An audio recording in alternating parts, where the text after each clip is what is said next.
Hello सखींनो, आज आपण उपवासाची काही रेसिपी पाहणार आहोत ज्या की झटपट होणारे आहेत. पहिला आहे उपवासाचे पकोडे.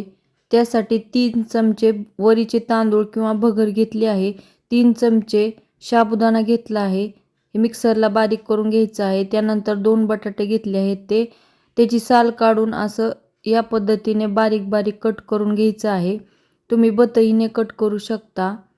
त्यानंतर ते पाण्याने स्वच्छ धुवून घ्यायचं आहे आणि पाणी निथळून घ्यायचं आहे. त्यानंतर केलेलं पीठ, हिरवी मिरची, मीठ आणि जिरे पावडर घालायचं आहे. वरून लिंबू पिळायचं आहे.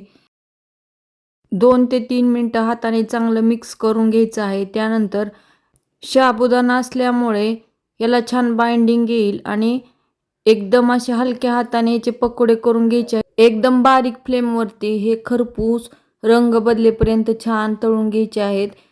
हे अजिबात तेलकट होत नाहीत आणि झटकीपट होतात, त्यामुळे तुम्ही हे पटकन बनवू शकता. उपवासाचे वडे एकदम पटकन होणारी रेसिपी आहे. त्यासाठी 1 वाटी साबुदाणा घ्यायचा आहे. साबुदाणा भिजवलेला नाही, त्याची भरड करून घ्यायची आहे. त्यामध्ये उकडलेले 2 बटाटे किसून घालायचे आहेत. हिरवी मिरची, शेंगदाण्याचं कूट, मीठ आणि जिरे घालायचे आहेत. त्यानंतर हे छान मिक्स करून घ्यायचं आहे. पीठ मळल्यानंतर 10 ते 15 मिनटं हे झाकून भिजत ठेवायचं आहे. त्यानंतर वडे करायला घ्यायचे आहेत.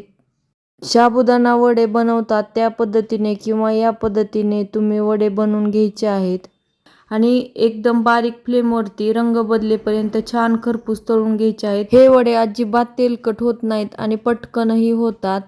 झटपट काहीतरी उपवासाचं बनवायचं असेल तर हे वडे नक्की तुम्ही बनवू शकता. सर्व वडे खाण्यासाठी तयार आहेत. याला कुठल्याही चटणीची गरज नाही, त्यामुळे तुम्ही असंच हे वडे खाऊ शकता. फक्त 1 चमचा तेलामध्ये हा उपवासाचा चिवडा बनवलेला आहे. त्यासाठी कढई गरम करून घेतली आहे. आपण जे रेग्युलर मीठ वापरतो ते मीठ गरम करून घ्यायचं आहे. मीठ छान कडकडीत गरम झालं पाहिजे. त्यामध्ये नायलॉन साबुदाणा घालायचा आहे आणि सतत हलवत राहायचं आहे. फक्त मीठ गरम पाहिजे.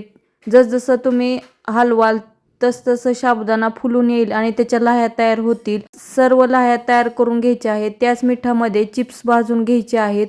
ज्यांना तेलकट आवडत नाही त्यांनी या प्रकारे चिप्स बनवून खाल्ले तरी चालतील.